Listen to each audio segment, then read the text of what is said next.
AP నెల్లూరులో కత్తి దాడి కలకలం రేపింది. కల్లూరుపల్లి హౌసింగ్ బోర్డు సమీపంలోని నారాయణ కాలేజ్ దగ్గర సిపిఎం కార్యకర్త పెంచలయ్యపై దాడికి దిగారు దుండగులు. పెంచలయ్య బైక్ పై వెళ్తుండగా 9 మంది నిందితులు కలిసి మాస్కులు ధరించి కత్తులతో అతనిపై దాడి చేసినట్టు చెప్పారు స్థానికులు. దాడికి ఉపయోగించిన కత్తిని సంఘటనా స్థలంలోనే వదిలి వెళ్లారు దుండగులు. దాడిలో తీవ్రంగా గాయపడ్డాడు పెంచలయ్య. అతన్ని ఆసుపత్రికి తరలించారు స్థానికులు. పరిస్థితి విషమంగా ఉన్నట్టు తెలుస్తోంది. ఈ కేసులో పోలీసులపై కూడా తిరగబడ్డారు నిందితులు. పెంచలయ్య హత్యాయత్నం నిందితులు కోవూరు షుగర్ ఫ్యాక్టరీ దగ్గర ఉన్నట్టు సమాచారం రావడంతో వారిని అరెస్టు చేసేందుకు వెళ్లారు పోలీసులు. వారు తిరగబడడంతో కాల్పులు జరిపారు పోలీసులు. దీంతో పోలీసులపై కత్తితో దాడికి దిగారు నిందితులు. ఈ ఘటనలో ఆదినారాయణ అనే కానిస్టేబుల్ కు గాయాలయ్యాయి. జేమ్స్ అనే నిందితుడికి కూడా గాయాలైనట్టు తెలిసింది. వారిని నెల్లూరు హాస్పిటల్ కు తరలించారు పోలీసులు. పరారైన నిందితుల కోసం పోలీసులు గాలిస్తున్నారు. దర్యాప్తులో భాగంగా మా Nellore rural inspector G Venu వాళ్ళ టీమ్స్ అలానే కొంతమంది ఆఫీసర్స్ కలిసి ఈ హత్యకు దారితీసిన హంతకుల గురించి సెర్చ్ ఆపరేషన్ సెర్చ్ బృందాలు తిరుగుతూ ఉన్న క్రమంలో ఒక ఇన్పుట్ని బేస్ చేసుకుని ఇన్స్పెక్టర్ గారు కోవూరు దగ్గర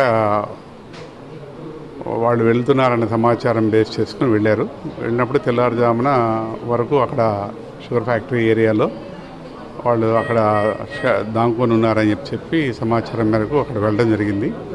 దాంట్లో భాగంగా ఇన్స్పెక్టర్ గారు వాళ్ళ టీము చెక్ చేస్తున్న క్రమంలో ఆదినారాయణ అనే హెడ్ కానిస్టేబుల్ గట్టిగా కేకలు వేస్తుంటే ఏం జరిగిందని చెప్పి అగదాడుగా ఇన్స్పెక్టర్ గారు అటువైపు చూస్తుండగానే ఆదినారాయణ ఎడమ వైపు నుంచి ఒక అతను అగంతకుడు కత్తితో దాడి చేయడం జరిగింది.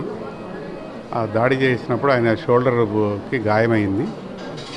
వెంబటే ఆయన ఆత్మరక్షణ కోసం కేకలు పెడుతూ ఉండగానే మళ్ళీ ఇంకో దాడి చేస్తే రెండవసారి కత్తి దాడితోటి ఆయన చేతికి గాయమైంది.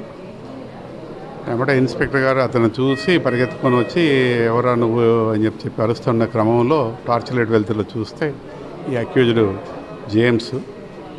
వెంబడే ఆయన గాల్లో ఒక రౌండ్ గాల్లో కాల్పులు జరిపి ఆత్మరక్షణ నిమిత్తం ఆయన మీద కూడా వాడు కత్తితో దాడికి ప్రయత్నం చేస్తుండగా కింద కాళ్ళ వైపు కాల్పులు జరపడం జరిగింది. ఒక రౌండ్ కాల్చంగా అతను చిన్న సింపుల్ ఇంజరీతోటి గాయపడటం అయింది. తర్వాత కత్తి కింద పడేసేసి అతనుని అదుపులో తీసుకున్నారు. తీసుకున్న తర్వాత అతను గాయపడిన ఈ జేమ్స్ని అలానే మన పోలీస్ హెడ్ కానిస్టేబుల్ ఆదినారాయణ గారిని ఇద్దరిని మాకు ఇంటిమేషన్ ఇవ్వగానే మేము వచ్చి హాస్పిటల్లో డాక్టర్ని అలర్ట్ చేయడం జరిగింది. తెల్లారుజామున వచ్చిన తర్వాత వాళ్ళకి ట్రీట్మెంట్ చేయడం జరిగింది. ప్రస్తుతం ఇద్దరు ఎటువంటి ప్రమాదం లేదని చెప్పి డాక్టర్ గారు చెప్పారు. కొంతకాలం ట్రీట్మెంట్ జరగాల్సి ఉంది.